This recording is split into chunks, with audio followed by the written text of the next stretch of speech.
tenso, né? A próxima semana começa tensa para o governo Lula, com essa convocação, com essa ida, né, do ex-presidente do INSS, o Carlos Lupe. O governo foi muito criticado, né, por demorar a fazer essa demissão do Carlos Lupe lá atrás. Então o governo começa muito tenso, não só por isso, mas também por uma outra discussão que tem sido feita pelos parlamentares, né, que é a questão da anistia. E aí tem essa questão específica da anistia, tem muito mais a ver com o próprio julgamento do ex-presidente Jair Bolsonaro, né, Marília?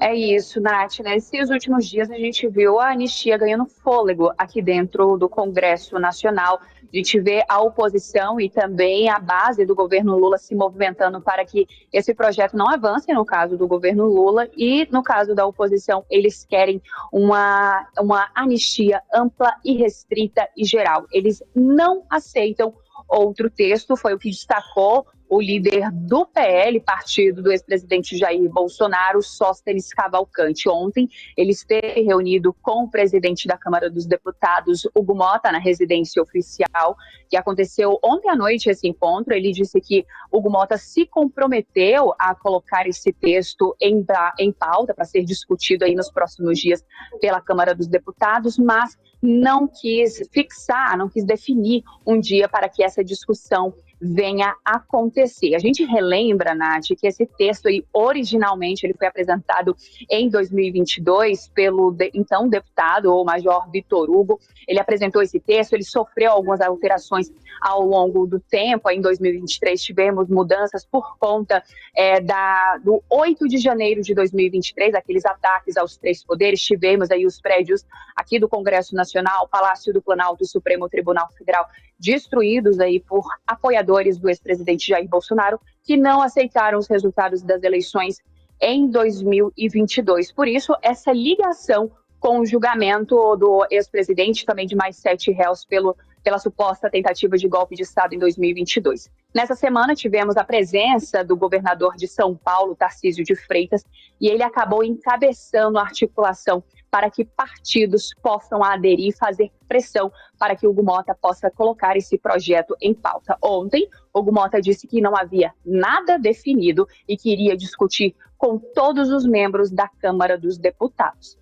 Lá no Senado Federal, Nath, nós temos também essa discussão ganhando força, isso porque Davi Alcolumbre disse que pode pautar o texto, mas é um texto alternativo. É um texto ali que ele pode diminuir a questão das penas, mas ele não dá o perdão geral e restrito, assim como vem pedindo a oposição em relação ao ex-presidente Jair Bolsonaro. Há quem defenda que nesse texto já venha explicitamente o nome de Jair Bolsonaro dentro desse projeto, para que ele venha se livrar não apenas de uma possível condenação no Supremo Tribunal Federal, mas que ele também se livre, que ele possa se reeleger, que ele possa vir à eleição em 2026. Ontem nós tivemos acesso à minuta que foi apresentada pela oposição, ainda não é um texto definitivo, ele não foi protocolado, mas ali no texto a gente consegue destacar os seguintes pontos, Nath, que o Sóstenes Cavalcante, ele que fez a apresentação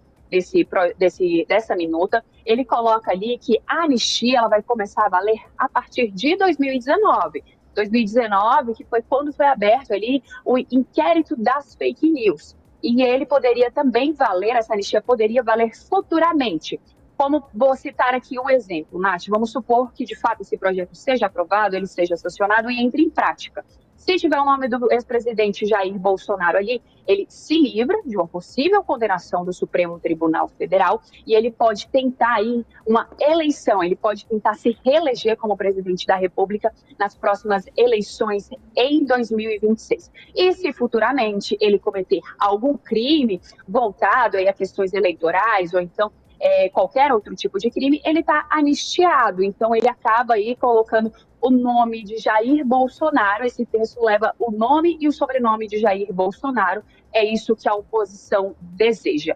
Sóstenes afirmou que eles não aceitam um texto alternativo, que tem que ser uma anistia ampla, geral e restrita. Na próxima semana, a expectativa ainda fica por conta desse projeto que Tarcísio de Freitas ele fez aí uma frente para que esse projeto possa ser votado logo após a finalização do julgamento no Supremo Tribunal Federal, que está previsto para encerrar já na próxima sexta-feira, que devem ser apresentadas aí, se condenados, pode apresentar aí os ministros a dosimetria da pena de cada um dos réus, então esse texto seria pautado. Mas só se diz que a próxima semana deve ser um pouco mais tranquila em relação a esta. Nessa próxima semana eles devem se articular, fazer contagem de votos. De acordo ainda com o líder do PL, ele já possui mais de 300 votos para aprovação. O que eles desejam, Nath, só para a gente poder finalizar, é que tenha a urgência desse projeto. Tendo a urgência do projeto, eles vão facilitar aí a tramitação, ela vai ser um pouco mais rápida. Não vai precisar passar por comissão especial, assim como o ex-presidente da Câmara dos Deputados, Arthur Lira, havia dito. Ela já tinha passado pela Comissão de Constituição e Justiça por conta daquele episódio, em novembro do ano passado, que um homem acabou colocando fogos de artifício no seu corpo e se explodindo na frente do STF. O texto acabou perdendo um pouco de força. Então, Arthur Lira colocou que ele passaria por uma comissão especial para poder ser analisado pelos parlamentares. Com a urgência, ele não vai precisar passar e vai seguir direto para a votação dentro do plenário da Câmara dos Deputados, precisando aí de, no mínimo, 308 votos para ser aprovado. Depois, ele segue para o Senado Federal. Se aprovado, sanção do presidente Lula, Nath. Perfeito. E se não tiver acordo, judicialização, como a gente tem visto que o governo Lula tem passado por isso, né? Durante principalmente esse ano e quando aconteceu, vale o registro, na confusão ali com o IOF. E quando foi para o judiciário, acabou até conseguindo aí ficar muito mais próximo do que o próprio governo Lula queria, com a decisão, né, do ministro Alexandre de Moraes. Tá bom, Marília Ribeiro, nossa repórter que está acompanhando, portanto, o Legislativo de perto. Marília, obrigada, viu? Um ótimo trabalho e um bom final de semana.